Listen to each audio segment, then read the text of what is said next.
뉴스 시작합니다. 저는 동정민입니다. 요즘 경제 소식이 톱뉴스로 많이 올라오는데요. 전 세계적으로 흔치 않은 사태가 계속 벌어지고 있어서입니다. 41년 만에 최고치로 치솟은 물가를 잡고자 미국이 28년 만에 금리를 가장 큰 폭으로 올렸습니다. 0.75%포인트, 거인을 뜻하는 자이언트 스텝이라고 하죠. 다음 달에도 또 거인 스텝을 예고하고 있습니다. 한국엔 직격탄입니다. 우리나라와 미국의 이 기준금리 상단이 같아졌는데요. 이 금리가 역전되면 달러 가치가 올라서 수입 물가는 더 오르고 외국 투자금은 빠져나갈 우려가 큽니다. 그래서 우리도 금리를 올릴 가능성이 커졌는데 이미 주택담보대출 금리는 7%를 돌파했습니다. 이 금리가 더 오르면 어떤 일이 벌어질까요? 먼저 김유빈 기자입니다. 미국이 자이언트 스텝을 밟자 한국은행도 올해 남은 4번의 금융통화위원회 회의 때마다 기준금리를 올릴 가능성이 거론됩니다. 사상 처음 0.5%포인트 올리는 빅스텝에 나설 수 있다는 관측도 나오고 있습니다. 이럴 경우 연말쯤 우리나라 기준금리는 3%에 이릅니다. 이창용 한국은행 총재는 일단 신중한 입장을 밝혔습니다. 금리 격차 자체보다는 시장 임팩트를 봐야 할 때라고 생각합니다. 하지만 한미 금리 역전 시 외국인 투자 자금이 빠져나가고 원화 가치가 추락할 우려가 있어 두고 볼 수만은 없습니다. 최근 가파른 금리 인상에 오늘 주택담보대출 최고금리가 7%를 넘는 상품까지 등장했습니다.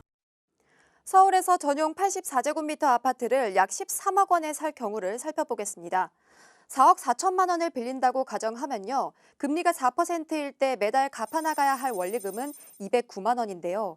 금리가 7%로 오르면 291만 원으로 한 달에 약 82만 원이 오르게 됩니다. 영끌족이나 대출 예정자들은 비상이 걸렸습니다. 저희가 풀로 받았거든요. 매달 원금과 이자를 120에서 130 정도를 내고 있는데 너무 힘드니까 아르바이트 하고 있거든요. 100만 원 가까운 돈이 추가로 이제 부동산으로 나가게 되면 생활이나 어떤 저축에도 문제가 갈 수 있기 때문에 굉장히 좀 심각하게 고민을 하고 있습니다. 자녀 계획 자체가 좀 뒤로 많이 미뤄지게 되지 않을까라고. 금리 인상으로 1,900조 원에 달하는 가계부채 폭탄이 한국 경제의 발목을 잡을 수 있다는 우려가 커지고 있습니다. 채널A 뉴스 김유빈입니다. 이 기업들은요, 대출 금액 규모가 크다 보니 이자가 조금만 올라도 타격이 정말 큽니다. 대출 이자조차 감당하기 버거운 이른바 한계 기업이 지금도 우리나라 전체 기업의 15%나 됩니다. 미국 금리가 오르면서 원자재 수입 비용도 더 오르게 됐습니다. 조현선 기자가 기업들의 생생한 목소리를 들어봤습니다. 가파른 금리 인상에 불안에 떠는 건 기업들도 마찬가지입니다. 정말 너무 힘듭니다. 굉장히 부담이 큰 상황입니다. 코로나19 장기화로 적자는 쌓이고 치솟는 물가를 버티려 대출을 늘렸는데 금리까지 올라 이자 부담이 늘어난 겁니다. 한 중소 화장품 제조업체는 최근 빚을 내 설비 기기를 구입했는데 갚을 일이 캄캄합니다. 당장 화장품 주 원료인 수입 함유가 1톤당 $1,400까지 치솟는 등 원자재 부담이 커진 상황. 관계자는 원재료, 운송비, 이자 부담까지 삼중고를 겪고 있다고 호소합니다. 금속 중소기업은 이자 부담에 7배나 오른 운임료가 골칫거리입니다. 컨테이너가 한 박스 미국으로 보내면 100만 원 정도 했는데 지금은 한 700만 원 정도 기업을 살려놔야 되니까 대출은 늘어나고 매출은 줄어들고 금리는 올라가고 뭐 할 수 있는 게 아무것도 없습니다. 금리를 또 많이 올리면 이제 버틸 때까지 버텨보는 수밖에 없습니다. 번 돈으로 이자도 못 갚는 한계 기업이 15.3%에 달하며 2010년 이후 가장 높은 수준. 기업들은 고정 비용을 줄여 허리를 졸라맬 수밖에 없습니다. 2, 30억 수준이다. 대략적으로 기업 운영비라든지 추가로 더 대출을 받은 상황이거든요. 최근에 금리가 더 오르게 된다면 긴축 재정을 해야 되는 그런 상황이죠. 계속되는 금리 상승에 대기업보다 자금력이 취약한 중소기업과 자영업자의 부담은 더욱 가중될 전망입니다. 채널A 뉴스 조현선입니다. 오늘 윤석열 대통령의 입에서 우려했던 이 단어가 나왔습니다. 스태그플레이션. 물가가 오르는데 경기는 침체되는 최악의 상황이죠. 불과 반년 만에 정부의 경제 전망은 확 어두워졌습니다. 물가는 4%대 후반까지 치솟고 경제 성장률은 2%대로 주저앉을 거라고요. 그래서 오늘 정부가 내놓은 대책은 세금을 깎아서 기업과 가계 부담을 덜어주겠다는 겁니다. 먼저 기업을 살리겠다. 문재인 정부가 올렸던 법인세를 그 전 수준으로 낮추기로 했습니다. 이민준 기자입니다. 윤석열 대통령이 판교 제2테크노밸리를 찾아 새 정부 경제정책 방향을 발표했습니다. 경제 주체는 정부가 아닌 민관과 기업임을 분명히 한 겁니다.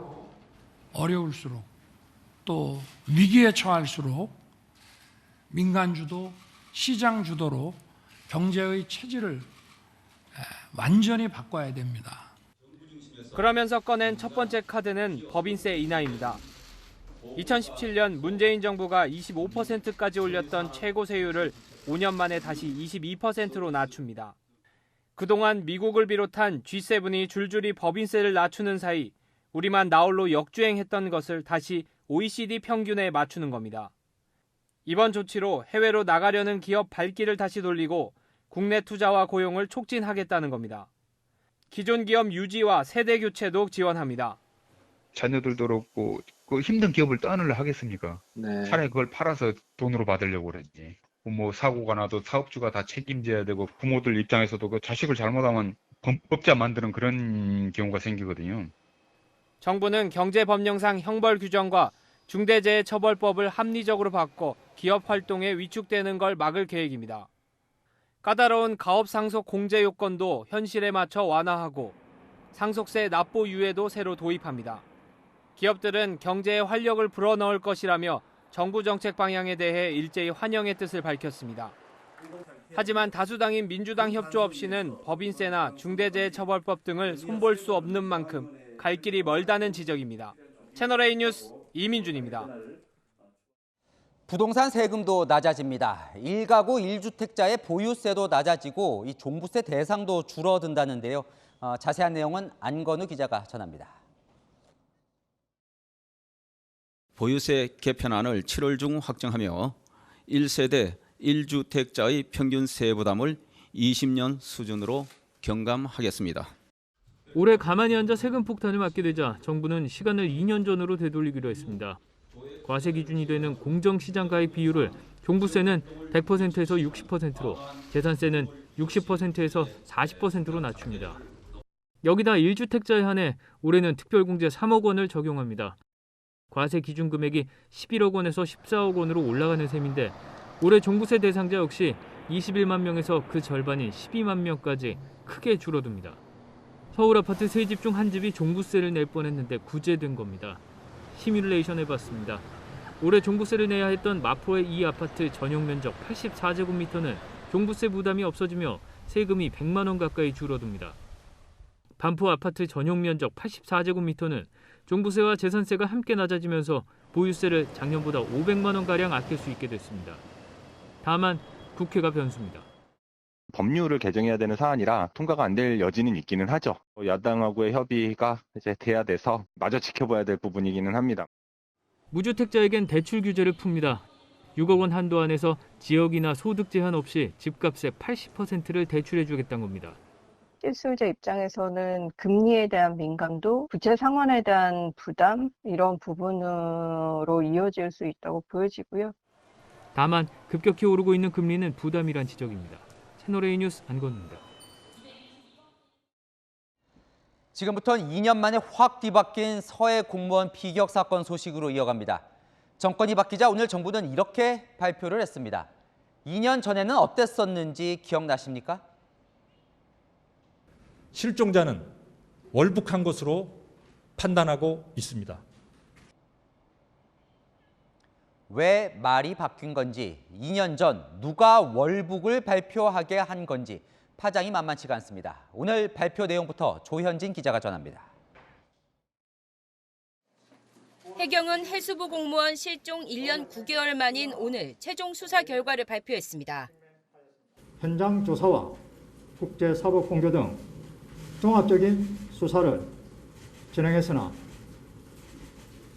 월북 의도를 인정할 만한 증거는 발견하지 못했습니다. 2020년 9월 우리 국민이 연평도 인근에서 실종되고 북한군에 의해 무참히 살해된 뒤 일주일 만에 내놓았던 중간 수사 내용과는 정반대 결과입니다. 표류 예측, 분석 결과 등을 종합하여 볼 때 실종자는 월북한 것으로 판단하고 있습니다. 당시 해경은 공무원 이모 씨가 구명조끼를 입고 있었고 북한이 인적사항을 자세히 알고 있었으며 월북 의사를 표현했다는 국방부 발표를 인용해 자진 월북으로 규정했습니다. 도박 빚이 있었다는 개인적인 내용까지 공개했습니다. 평소 재무 등으로 고통을 호소했던 점, 국방부 관련 첩보 등을 종합하여 볼 때 자진 월북 가능성을 배제할 수 없어. 그런데 오늘 발표에서 해경은 중간 수사 결과를 뒤집으면서 당시 군의 자료를 신뢰하지 않을 수 없었다며 책임을 군에 돌렸습니다. 실종 공무원의 월북 가능성을 처음 거론했던 군은 월북 정황이 있다고 했지 단정적으로는 말하지 않았다며 마지못해 머리를 숙였습니다. 국민들께 혼선을 드렸으며 보안 관계상 모든 것을 공개하지 못함으로 인해 보다 많은 사실을 알려드리지 못한 점에 대해 유감스럽게 생각합니다. 해경과 군의 말 바꾸기를 놓고 당시 정권 눈치 보기 수사를 한 게 아니었냐는 비판과 함께 책임 규명이 필요하다는 지적이 나오고 있습니다. 채널A 뉴스 조현진입니다. 오늘 국방부 보도 자료엔 이런 문구가 있습니다. 당시 청와대 국가안보실로부터 지침을 하달받아. 과연 그때 누가 왜 어떤 지시를 했는지 이 책임 규명이 불가피해졌습니다. 문재인 청와대가 다시 주목받고 있습니다. 전혜정 기자입니다. 국방부는 지난 2020년 9월 27일 청와대 국가안보실로부터 서해 공무원 피살 사건과 관련해 주요 쟁점 답변 지침을 하달받았다고 밝혔습니다. 사건 발생 직후인 2020년 9월 24일 국방부는 북한군이 우리 국민 시신을 불태우는 만행을 저질렀다며 북한의 만행을 강력히 규탄한다고 했습니다. 하지만 안보실로부터 지침을 받은 뒤 국방부는 시신 소각이 추정되며 사실 확인을 위해 공동 조사가 필요하다며 입장을 바꿨습니다. 공무원의 월북 시도가 추정된다는 최초 발표 내용은 달라지지 않았습니다. 안보실이 당시 지침을 내린 걸 두고 북한이 청와대에 통지문을 보낸 게 영향을 미친 게 아니냐는 지적이 나옵니다. 침입자가 타고 있던 부유물은 국가 비상 방역 규정에 따라 해상 현지에서 소각하였다고 합니다. 대통령실은 오늘 발표 뒤 확인되지 않은 상태에서 자진 월북 가능성이 높다고 본 데에 어떤 의도가 있는지 밝히는 게 중요하다고 강조했습니다. 이를 두고 수사가 개시될 경우 문재인 청와대로 향할 것이라는 관측이 나옵니다. 당시 안보실 최고 책임자는 서훈 국가안보실장이었는데 안보실과 군 당국 간의 소통은 주로 구두로 이뤄진 것으로 알려졌습니다. 문재인 청와대에서 국정기획상황실장을 지낸 민주당 윤건영 의원은 정부는 당시 다각도로 첩보를 분석하고 수사를 벌인 결과 월북으로 판단된다고 밝혔다고 반박했습니다. 채널A 뉴스 전혜정입니다. 참 그동안 마음고생 심했죠. 남편을 잃었는데 도박빚을 져서 월북했다는 낙인까지 견뎌야 했습니다. 고3 수험생이던 아들은 육사 진학도 포기를 해야 했죠. 피살 공무원의 아내는 채널A와의 인터뷰에서 참았던 눈물을 쏟아냈습니다. 이제는 남편을 보내줄 수 있겠다고요. 권갑구 기자가 유족들을 만났습니다.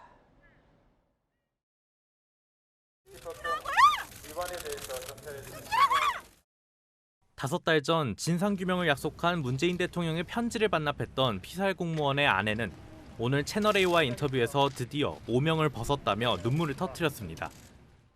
2년 동안의 일들이 그냥 이렇게 필름처럼 막 지나가더라고요.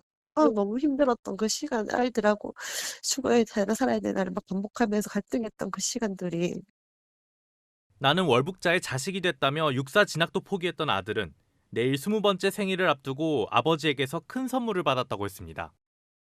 아들이 내일 생일인데 대통령한테 큰 선물을 받은 것 같고 아빠도 나한테 생일 선물을 준 것 같다고 이렇게 얘기를 하더라고요.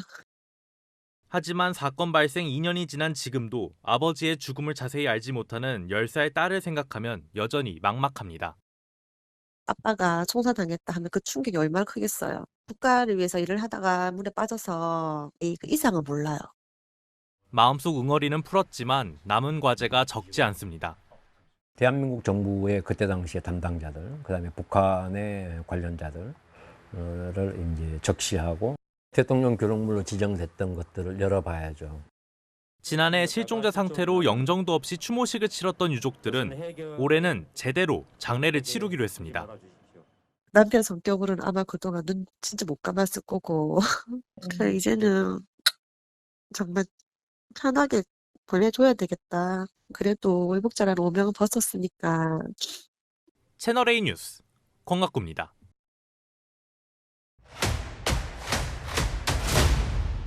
아는 기자 아자 시작합니다. 외교안보 국제부 김윤수 기자 나왔습니다. 김 기자, 당시 상황을 먼저 좀 짚어보죠. 2020년 9월 21일이었죠? 네, 당일 낮 12시 51분이었습니다. 인천 소연평도 남쪽 해상에서 해양수산부 소속 공무원 47세 이모 씨가 어업 지도선을 타고 당직 근무를 하던 중 실종됐습니다.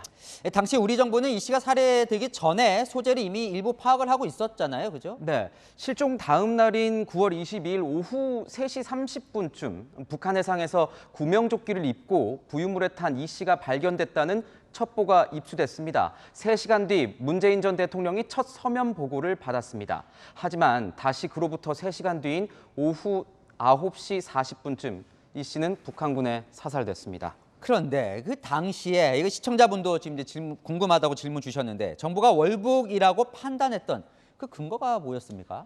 당시 해경은 이 씨가 구명조끼를 착용하고 있어서 단순 실적으로 보기 힘들다. 또 북측에서 이 씨의 인적 사항을 소상히 알고 있었다는 점 등을 근거로 들었습니다.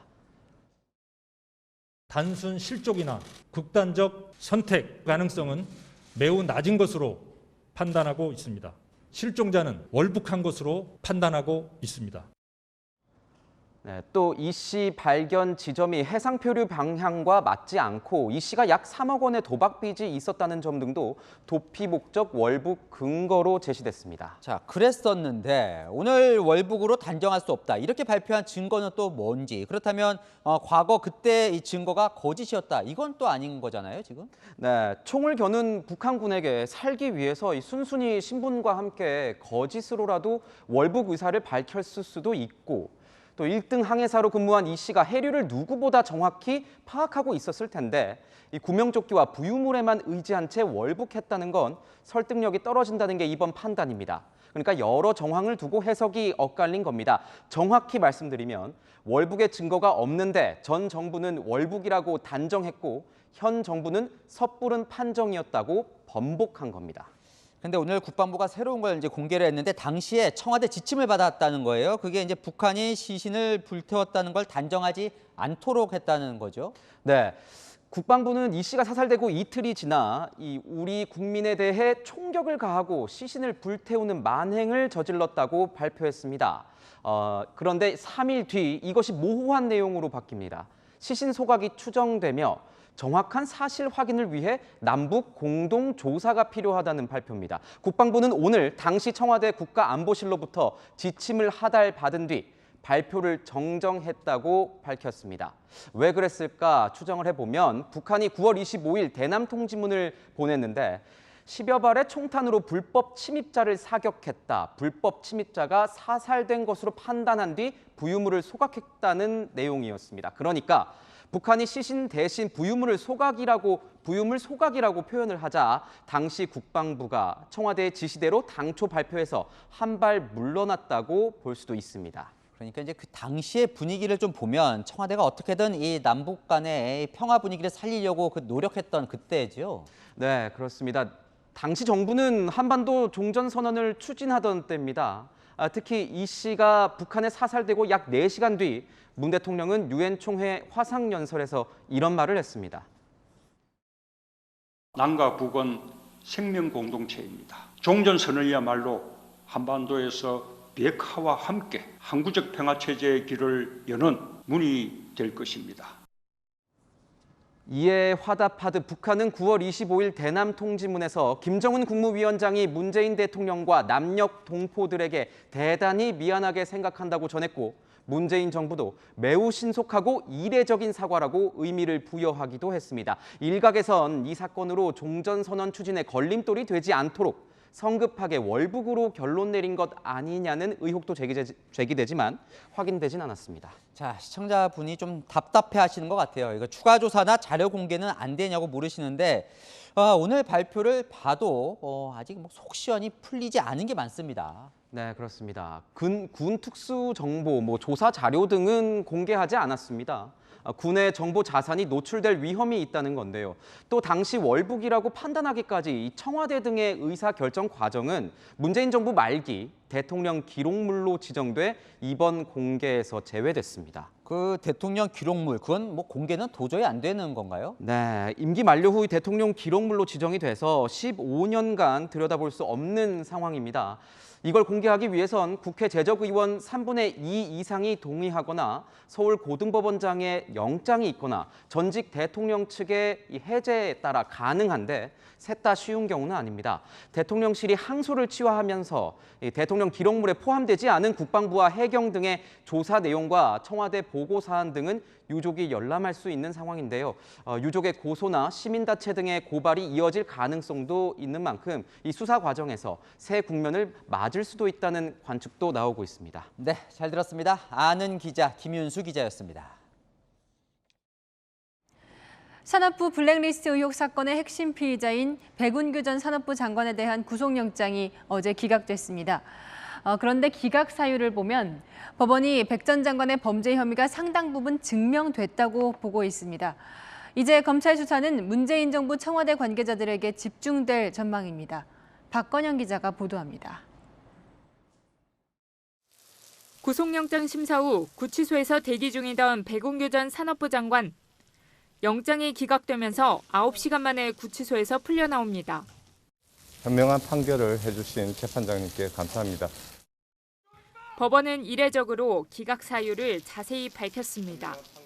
월성원전 경제성 평가 조작 사건으로 이미 형사재판을 받고 있고 지위나 태도를 볼 때 도주 우려가 없다고 봤습니다.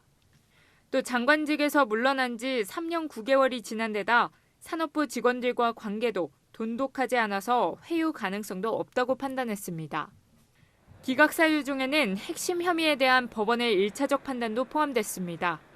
일부 혐의는 다툼의 여지가 있지만 범죄 혐의에 대한 대체적인 소명이 이루어졌다고 명시했습니다. 산업부 블랙리스트 의혹 사건에 대한 법원의 시각이 반영된 겁니다. 검찰은 문재인 정부 청와대 관계자들 수사에 집중할 방침입니다. 먼저 인사수석실 행정관으로 근무했던 박상혁 더불어민주당 의원을 소환하기로 했습니다. 박 의원은 산업부 관계자와 접촉하며 산하 기관장 사퇴 종용에 관여했다는 의혹이 제기된 상황입니다. 한동훈 법무부 장관은 정치 보복이라는 야당의 반발을 일축했습니다. 중대한 범죄를 수사하는 것을 정치 보복이라고 부르는 것에 대해서 상식적인 많은 국민들께서 전혀 동의하지 않으실 거라고 생각합니다. 그러면서 부패 범죄를 제대로 수사하는 게 검찰의 존재 이유라고 밝혔습니다. 채널A 뉴스 박건영입니다. 경찰도 이재명 의원 관련 의혹 수사에 속도를 내고 있습니다. 이른바 백현동 옹벽 아파트 개발 특혜 의혹을 밝히기 위해 오늘은 성남시청을 압수수색했습니다. 김호영 기자입니다. 압수물이 된 상자를 들고 엘리베이터에 타는 수사관들. 잠시 뒤 또 다른 상자를 수레에 싣고 나옵니다. 압수물이 양이 상당히 되는 것 같은데 어떤 것들 확보하셨는지 설명 좀. 네, 관련 있는 거 그렇게 자료 저희가 확보했습니다. 경찰이 성남시청 압수수색에 나선 건 오늘 오전 9시쯤. 백현동 옹벽 아파트에 인허가가 이뤄졌던 2015년부터 2017년 초까지 이메일과 메신저 기록 등을 확보하기 위한 겁니다. 압수수색 대상에는 이재명 당시 성남시장과 핵심 측근인 정진상 정책실장 등 21명이 포함된 것으로 알려졌습니다. 백현동 아파트는 대장동 의혹과 판박이로 민간에 과도한 이익이 돌아갔다는 지적을 받고 있습니다. 원래 전체 가구가 민간에 임대될 계획이었지만 임대 물량이 10%로 줄고 나머지는 일반에 분양되면서 특혜 의혹이 제기됐습니다. 경찰은 지난 4월 아파트 시공사를, 어제는 부동산 개발업체 사무실을 압수수색했습니다. 이재명 의원은 지난해 국정감사에서 개발특혜 의혹을 전면 부인했습니다. 국토부가 요청해서 한 일이고 공공기관 이전 특별법에 따라서 저희가 응할 수밖에 없는 그런 상황입니다. 경찰은 이재명 의원과 관련해 백현동 의혹과 성남FC 후원금 의혹 사건 등 6건의 수사를 동시에 진행하고 있습니다. 국민의힘 소속 신상진 성남시장 당선인과 성남시 인수위원회도 비리 의혹이 제기된 전임 시장 관련 자료를 내놓으라며 성남시청을 압박하고 있습니다. 채널A 뉴스 김호영입니다. 이재명 민주당 의원 측은 이번 수사를 정치 보복으로 규정했습니다. 민주당도 야권 인사들에 대한 수사가 동시에 진행된다며 한동훈 법무부 장관의 기획 수사라고 비판했는데요. 국민의힘은 이에 대해 민주당이 이중잣대를 갖고 있다고 반박했습니다. 최수연 기자입니다.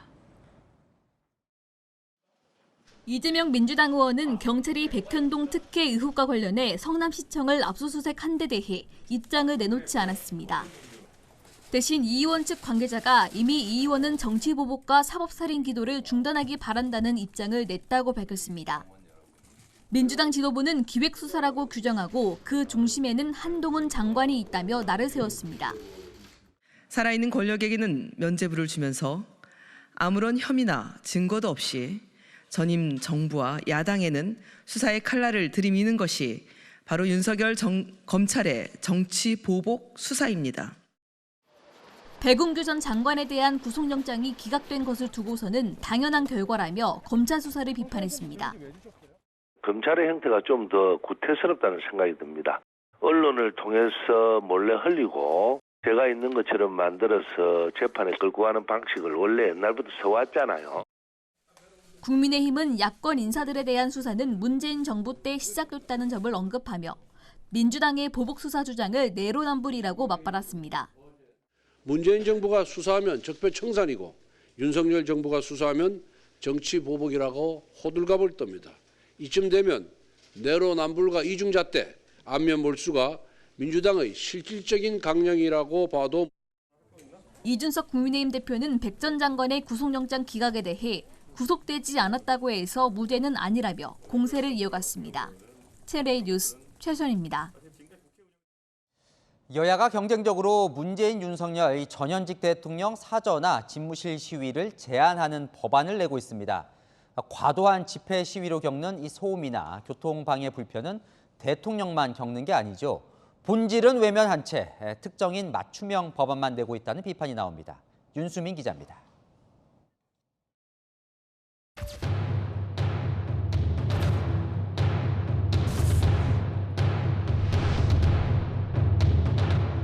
최근 문재인 전 대통령의 양산 사저합 시위가 논란이 되자 더불어민주당은 4건의 집회와 시위에 관한 법률 개정안을 발의했습니다. 문재인 전 대통령의 양산 사저앞이 고성과 욕설이 난무하는 정치 테러 현장으로 전락하면서 시골 마을 전체가 고통받고 있습니다.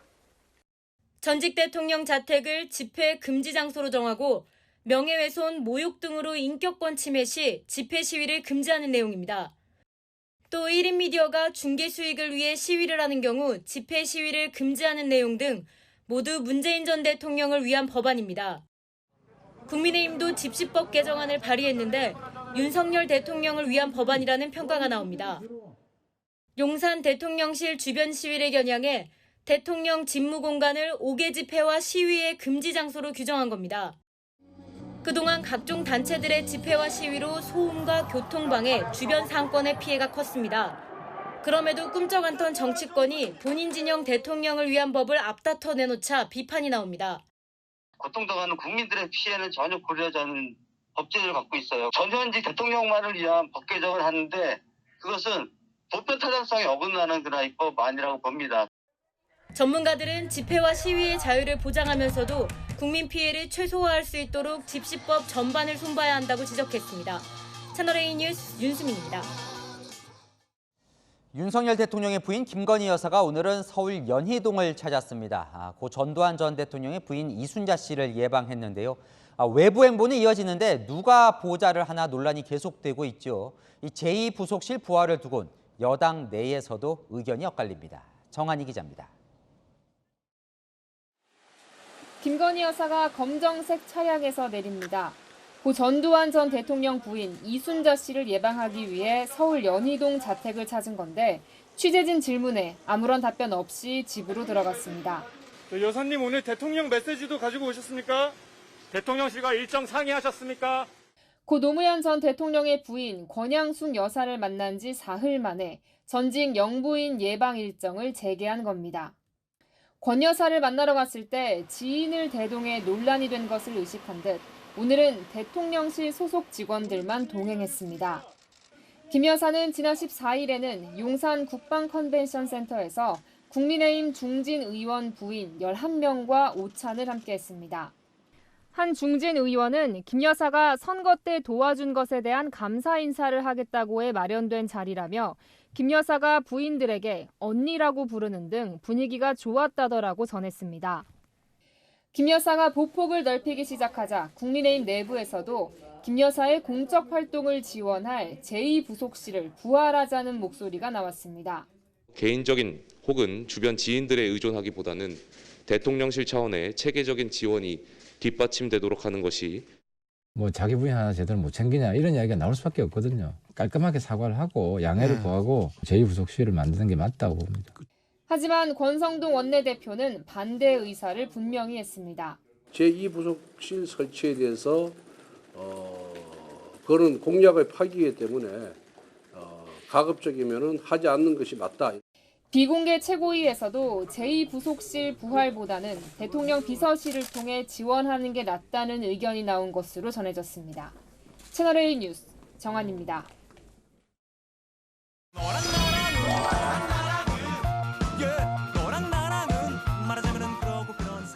야랑야랑 정치부 김민지 기자와 함께합니다. 첫 번째 주제 보겠습니다. 자, 웃은 이유? 안경을 끼고 있는 인물 같은데요. 네, 윤호중 전 민주당 비대위원장인데요. 지난달에 김건희 여사와 만났을 때 웃는 사진이 공개됐었죠. 왜 웃었을까? 이런 이유였다는 새로운 주장이 나왔습니다. 사실 내 지역구에 네. 어머님 친척이 장사를 하고 계신다. 어머니 친척을 더 잘한다. 그랬더니 그러면 제가 줄리 아닌 것 알고 계시겠네요. 아직도 제가 줄리라고 생각하시나요? 이제 네. 이렇게 말씀을 하셨다는 겁니다. 대선 때 공격을 많이 받았었는데요. 김 여사가 이게 스스로 줄리 이야기를 꺼냈다는 건가요? 맞습니다. 김 여사가 대뜸 저렇게 물어보니까 윤 전 위원장이 너무 당황해서 제가 그렇게 말씀드린 적이 없다라며 머쓱하게 웃는 그 장면이라는 설명입니다. 실제로 윤 전 위원장은 줄리 의혹을 직접 언급한 적은 없지만요. 김 여사가 지난해 의혹을 부인하는 인터뷰를 했을 때 이렇게 평가한 적은 있습니다. 오히려 직접 인터뷰를 하면서 전 국민이 알게 한 뭐 이런 계기가 될 수도 있어요. 굉장히 불리한 판단이 아닌가 생각합니다. 사실 웃는 사진이 공개되면서 당원들 비판도 많이 받았었는데요. 윤호중 전 위원장, 그래서 이 줄리 이야기 때문에 웃은 게 맞다고 이야기를 하나요? 오늘 입장문을 냈는데요. 자신의 의지와 무관하게 김 여사와의 대화 내용이 기사화돼서 유감이라면서 시인도 부인도 하지 않았습니다. 당시 대통령실이 사전 동의 없이 만찬 사진을 언론에 제공한 것에 항의했다고도 밝혔는데요. 잊혀질만 할 때 다시 이슈화되면서 좀 난감할 것도 같습니다. 네, 다음 주제 보겠습니다. 이준석 대표와 배현진 최고위원 인사가 달라졌나 보죠? 네, 불과 사흘 만에 180도 분위기가 달라졌는데요. 어떻게 달라졌는지 한번 영상으로 보고 오시죠.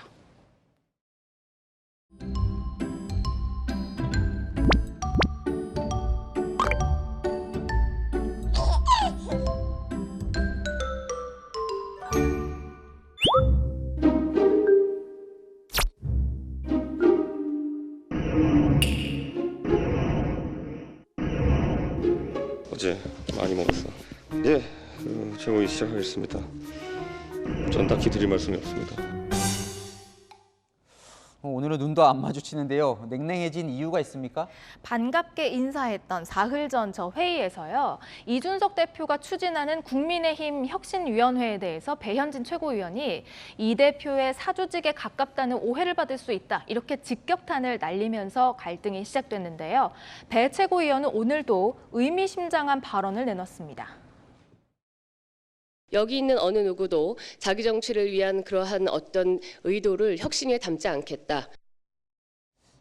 배채구 의원이 대통령 당선일 때 대변인도 지냈잖아요. 네. 자기 정치 단어를 쓴 걸 보니까 이 대표를 좀 겨냥한 것 같네요. 네, 저 두 사람은 오늘 비공개 회의에서도 이 최고위원 인선을 두고 실랑이를 벌인 것으로 전해지는데요. 안철수 의원이 추천한 최고위원 2명을 이준석 대표가 반대하고 있죠. 권성동 원내대표가 그중 1명만 추천하면 어떻겠냐고 중재안을 냈지만 안철수 의원은 받아들이지 않았는데요. 당분간 계속 좀 시끄러울 것 같습니다. 네, 참 이게 중요한 문제인가 보죠. 네, 마지막 주제 하나 더 보겠습니다. 민주당이 낸 논평이 도마 위에 올랐습니다. 네, 민주당이 어제 제1연평해전 23주년을 기념하면서 서해수호 영웅들의 헌신을 언급하는 논평을 냈는데요. 문제가 된 건 이 부분입니다. 국군 장병에 감사를 드리면서 유가족분들께 위로의 마음을 전합니다. 라고 한 겁니다. 그래서 이 질문이 나왔군요. 누구를 위로하냐고요? 네, 유가족분들을 위로한다고 했지만요. 제1연평해전 당시 북측 사망자는 20여 명으로 추정되지만 우리 전사자는 없었거든요. 국민의힘에서는 사실관계조차 제대로 확인하지 않는 무성의함이라면서 대체 누구에게 위로를 전하는 거냐 이렇게 따져 물었습니다.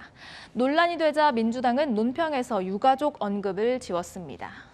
서해 수호의 날이었던가요? 민주당이 비슷한 실수를 한 적이 있잖아요. 그렇죠? 네, 당시 박지현 비대위원장은 천안함 사건과 제2연평해전의 날짜를 혼동했고요. 또 사건의 내용을 언급한 부분에서 곳곳에 오류가 발견돼서 사과하는 일이 있었는데요.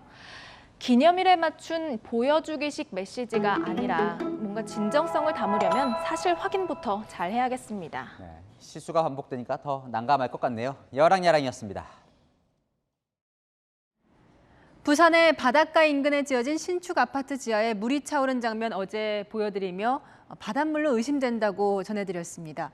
그런데 시공사는 지하수가 들어온 것이라고 해명했는데요. 분석 결과 바닷물로 드러났습니다. 배영진 기자의 단독 보도입니다.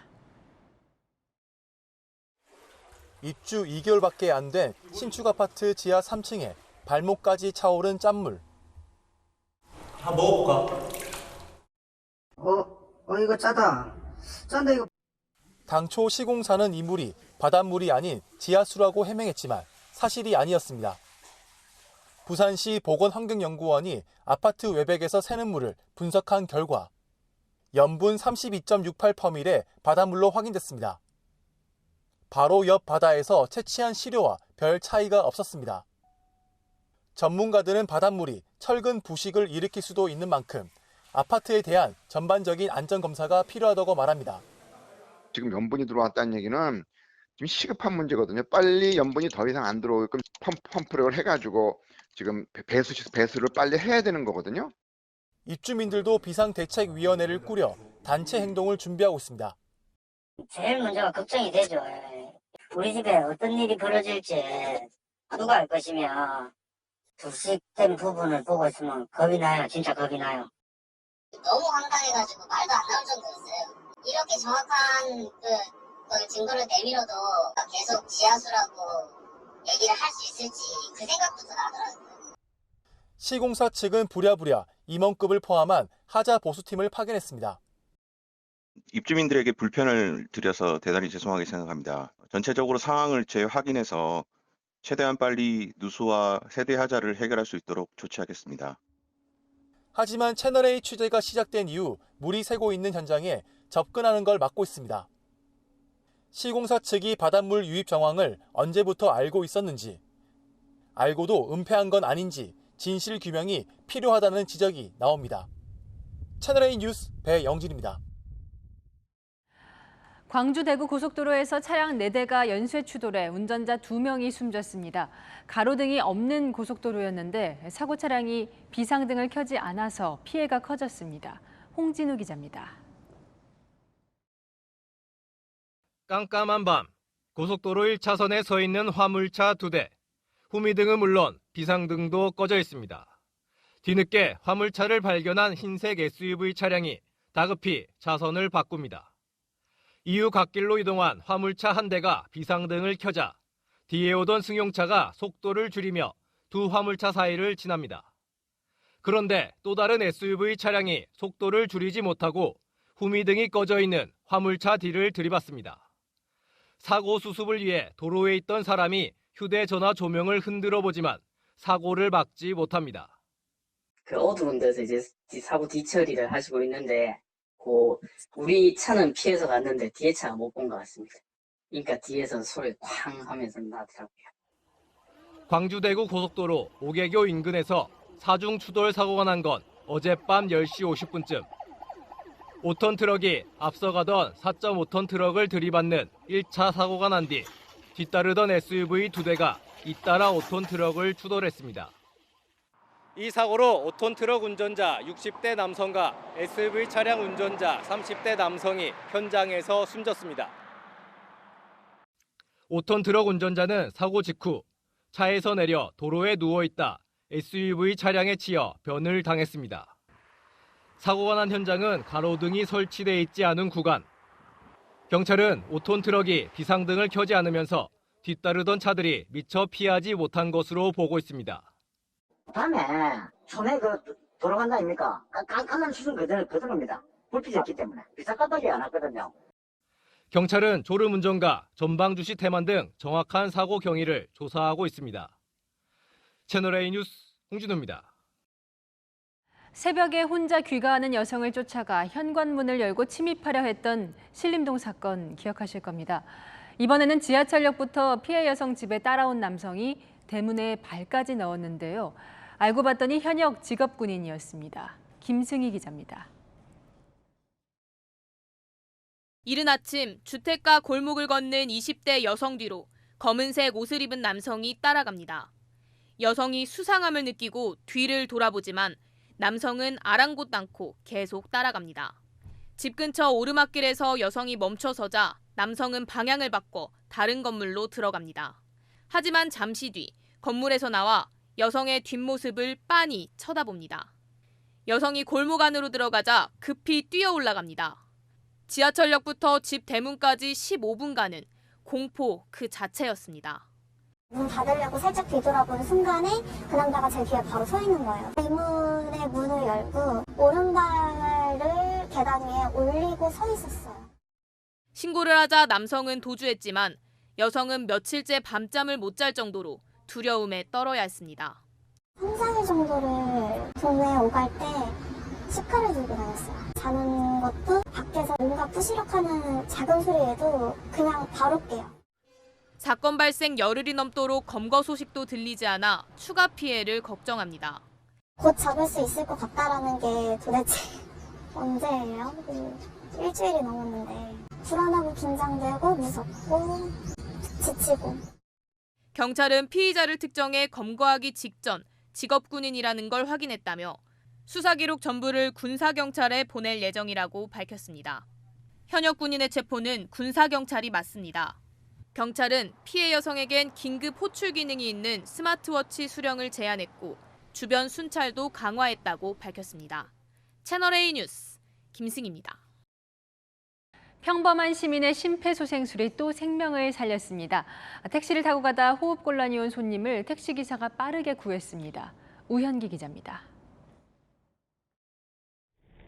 비가 쏟아지는 늦은 밤. 택시 뒷자리에 중년 남성이 앉아 휴대전화를 쳐다봅니다. 잠시 뒤 다리가 풀리더니 쥐고 있던 휴대전화기를 툭 떨어뜨립니다. 고객님 왜 그러세요? 네? 고객님? 차를 세운 기사는 뒷자리로 가서 숨을 못 쉬는 걸 확인하더니 바로 가슴을 압박합니다. 5분 넘게 홀로 애를 쓰다가 지나는 운전자에게 도움을 요청합니다. 여기 좀 도와주세요. 심장마비. 도와주러 온 다른 운전자가 가슴을 압박하는 동안 기사는 119에 신고를 합니다. 근데 손님이 심장마비 정말. 힘을 합쳐 손님을 차에서 꺼내 눕히고 가슴을 압박하는 사이 구급차가 신고한 지 4분 만에 도착했습니다.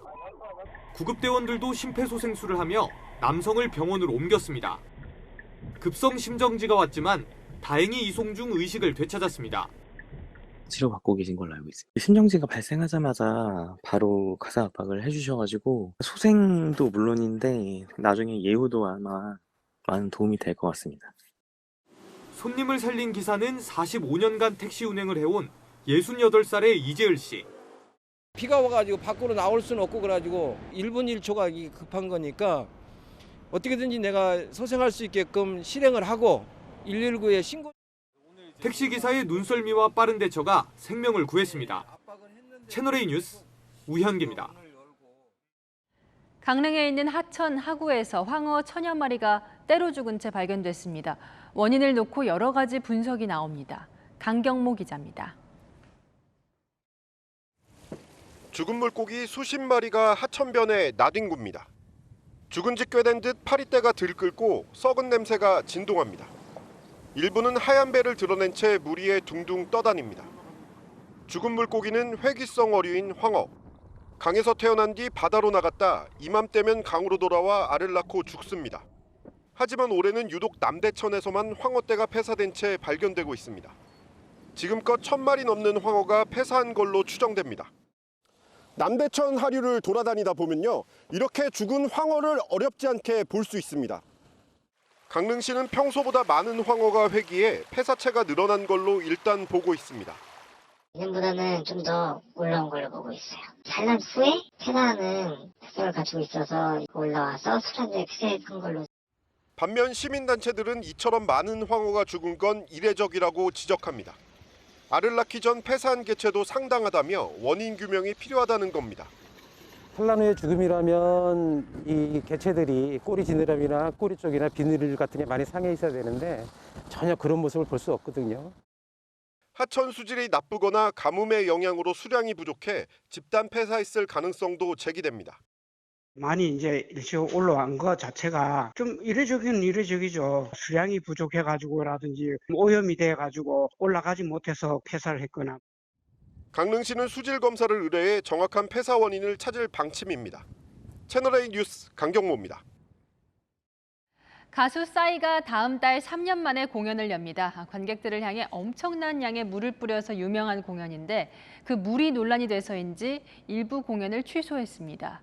허욱 기자입니다. 가수 싸이의 고함 소리와 함께 관객들을 향해 쏟아지는 엄청난 양의 물.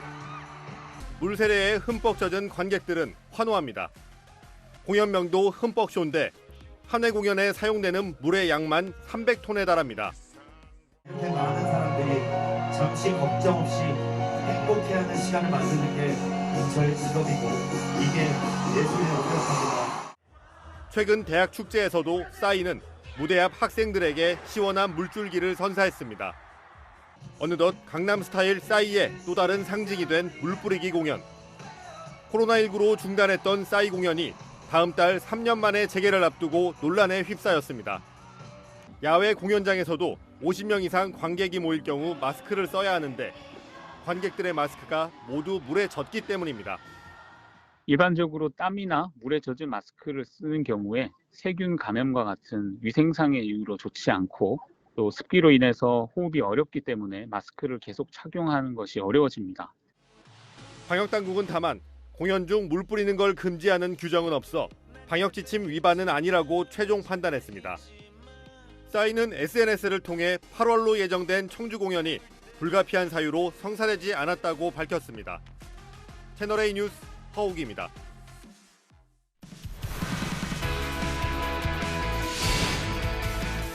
안녕하세요. 스포츠 뉴스입니다.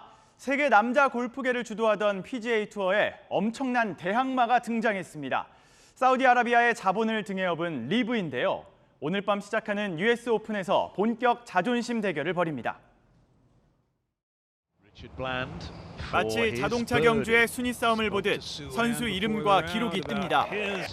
사우디 오일머니를 바탕으로 PGA 투어에 도전장을 낸 리브 대회 모습입니다. 대회 방식은 속전속결입니다.